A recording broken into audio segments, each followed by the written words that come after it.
কিমান ধুনীয়া ধুনীয়া অৰ্কিড ফুলিছে। এতিয়া মা মোবাইলে আমাৰ অৰ্কিডৰ বিষয়ে ক'ব, অৰ্কিডৰ কিছুমান গুণাগুণ বা কেনেকৈ হয় কি হয় তাৰ ওপৰত ক'ব। অৰ্কিডটো হৈছে চইললেছ, মানে চইললেছ হ'ব লাগে। তাৰ যিখিনি আমি মাটি বনাম অৰ্কিড য'ত ৰুম, অৰ্কিড ৰোৱাত মেইন কথা হৈছে একটো কয়লা থাকে, তাৰপিছতে কাঠৰ টুকুৰা দিব পাৰি, এইটো কয়লা। তাৰপিছত এইটো লেকা বল বুলি কয়, এইটো লেকা বল, লেকা বল হয়, এইটো কিনিবলৈ পায়। তাৰপিছত ইটা টুকুৰা, তাৰপিছত আৰু খুব ভাল ৰিজাল্ট পাবলৈ হ'লে পাইন বাৰ্গ দিব পাৰি। আৰু মছ যিটো পায়, স্পেগনাম মছ বুলি পায়। পাইন বাৰ্গ হৈছে পাইনৰ টুকুৰা, পাইন গছৰ ছালৰ টুকুৰা। এইটো পাইন বাৰ্গ আছে ইয়াতে কিছুমান আছে, এইবিলাক পাইন বাৰ্গ, এইবিলাক পাইন বাৰ্গ হয়, পাইন গছৰ টুকুৰা। এইবিলাক অনলাইনত পাই কিনিবলৈ। আৰু এইবিলাক নহ'লেও যিকোনো গছৰ টুকুৰা দি পেলাই কৰিব পাৰি। মুঠতে ইয়াত মাটি দিব নালাগে, গোবৰ দিব নালাগে। আৰু যিটো সাৰ দিয়া হয়, সাৰটো আমি ব্যৱহাৰ কৰোঁ CBeat বুলি এটা থাকে। আৰু চব ধৰণৰ হেৰিয়াত দিবৰ কাৰণে, চব ধৰণৰ গছত দিবৰ কাৰণে লিকুইড ফৰ্মত কিছুমান সাৰ পোৱা যায়। আৰু নহ'লে ঘৰৰ যিখিনি প্ৰডাক্ট থাকে, চব্জি, নহৰু বাকলি, পিঁয়াজৰ বাকলি, এইবিলাক তিয়াই পেলাই তাৰ যিটো পানী, সেই পানীটো যদি দি খোৱা যায় অৰ্কিডৰ কাৰণে খুব ভাল। আৰু আমাৰ আন্দাৰ চুকুৰাটো গুড়ি কৰি পেলাই দিব পৰা যায়, বহুতে দিয়ে, মোৰ পিছত দিয়া নাই দেই। আৰু সেইটো হৈছে ইয়াত যিটো মিডিয়াত আমি ৰুম, সেইটো 1 নম্বৰ হ'ল। আৰু 2 নম্বৰ কথাটো হৈছে ছাইডটো কোন ছাইডে ৰাখিম।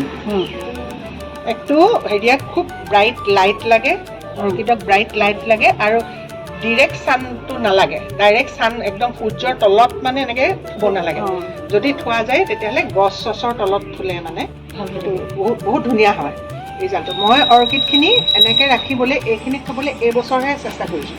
বেলেগ বিভিন্ন জেগাত থ'লোঁ। এইটো হৈছে উত্তৰ পূব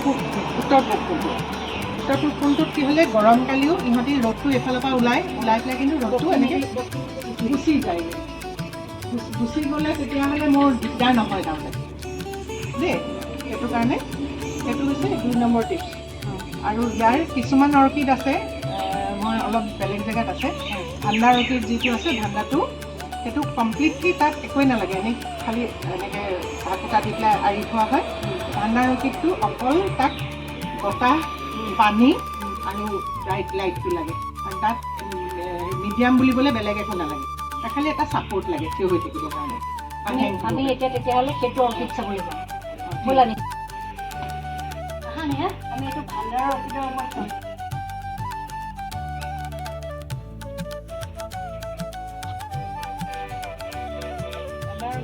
ফুলি পেলাই শেষ হ'ল আচলতে, এইবছৰ ফুলি শেষ হ'ল। দুজোপা 3জোপা ফুলিলে, এজোপা ফুলিলে। এইটো অৰ্কিডত এতিয়া মই ডাইৰেক্ট বৰষুণত থৈছোঁ, কিন্তু ৰ'দটো ডাইৰেক্ট নাপায়। এই গছৰ তলত গছৰ ছাঁ অনবৰতে থাকে, সেই বৰষুণটো পাই থাকে আৰু ৰ'দৰ যিটো উত্তাপটোও পায়। গতিকে ই মানে মোৰ থকাকেইটাৰ ভিতৰত এতিয়া আটাইতকৈ মানে দামীৰ ভিতৰত অৰ্কিড, মানে দামো লয় যথেষ্ট। এইটো অৰ্কিডৰ দাম বেছি নহয়, এইটো বুলি নহয়, বহুত দামী অৰ্কিড আছে। এইটো যথেষ্ট দাম লয়, মানে 1500ৰ পৰা 2000 মিনিমাম মানে এনেকুৱা হয়। আৰু মেচিয়ৰ যদি প্লান্ট হয় তেতিয়াহ'লে 2000ৰ ওপৰতে যাব। এইবিলাক এতিয়া আঁৰি থোৱা আছে। ইহঁতক একো নালাগে, ইহঁতক অকল বতাহ লাগে, পানী লাগে আৰু পোহৰটো লাগে।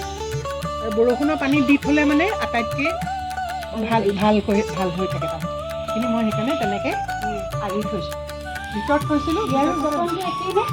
যতন একো নাই ইয়াত। যদি যেতিয়া বৰষুণ নোহোৱা ঠাণ্ডা দিনত খালি এটা কথা ঠিক, ঠাণ্ডা অৰ্কিডত শিপাখিনিত সদায় পানী দিব লাগে, সদায় পানী পাব লাগে, তেতিয়া ই ভালে থাকিব। আৰু ঠাণ্ডা দিনতো এদিন এৰি পেলাই এদিন দিব পাৰি। ড্ৰাইনেছটো যিমানে বাঢ়ি যাব সিমানে মানে ৰ'দতো খুব শুকাই যায় ন, সদায় পানীৰ লগত ইয়াৰ তলৰ ওপৰত দিব নালাগে, তলত সদায় স্প্ৰে কৰিব লাগে। ডাঙৰ গামলা এটা তিয়াই থৈ দিব পাৰি। আৰু ইয়াত সাৰ দিয়া চিষ্টেম সেইটোৱে, মই ডাঙৰ বাল্টিঙত বা ডাঙৰ গামলাত গোটেই সাৰটো গুলি দি পেলাই তাত একেলগে গোটেইখিনি কিবাখিনি ডুবিয়াই থ'ব লাগে 10 মিনিটৰ পৰা 20 মিনিটৰ ভিতৰত, আৰু নহ'লে স্প্ৰে কৰিব লাগে।